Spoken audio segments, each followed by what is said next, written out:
suicide amongst physicians is a huge, huge problem. Yeah. There's tons of risk factors for us. There's a great book, Why Physicians Die by Suicide, from Dr. Michael Myers. And he's worked with suicidal physicians. He's talked to survivors. And he has some risk factors out there. Perfectionism, holding ourselves to some sort of almost unholy standard, unobtainable standard. As physicians, we look around. It's not the hundreds that we've saved. It's the one that we lost. We've always excelled and done things well. And then when things start caving in, that starts to crush. And there's the sensitive physician. Most surviving family members would describe their lost ones as very sensitive.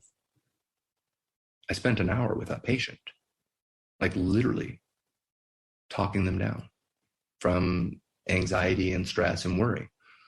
Another risk factor is like the narcissist, which I don't think fits the average physician. There's healthy narcissism. You can't even step in and take your board exam without a little bit of like, okay, I've studied, I'm ready, I'm going to do this, right?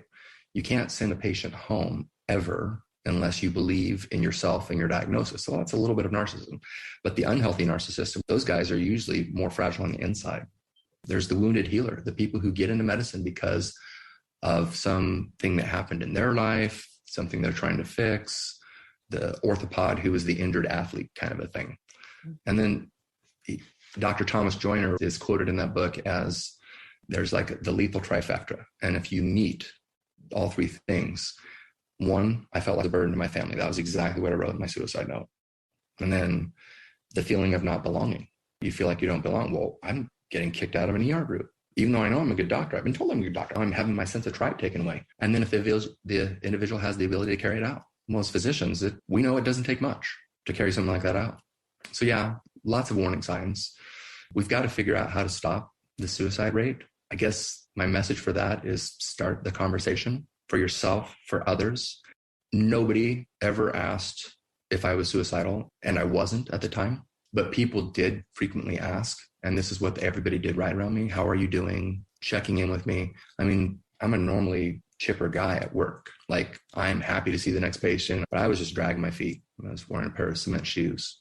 And if you start talking about it, if you recognize that people are down, if people aren't acting right, if they have hopelessness, if they have withdrawal, if they're talking about death or suicide, if they're giving stuff away, if you notice they're looking for access to things like buying a gun or something like that, or they're acting recklessly, increased alcohol and drug use, you need to be open. You need to be candid. You need to ask them, are you suicidal? Contrary to popular opinion, evidence shows you can't make somebody suicidal by asking them about it.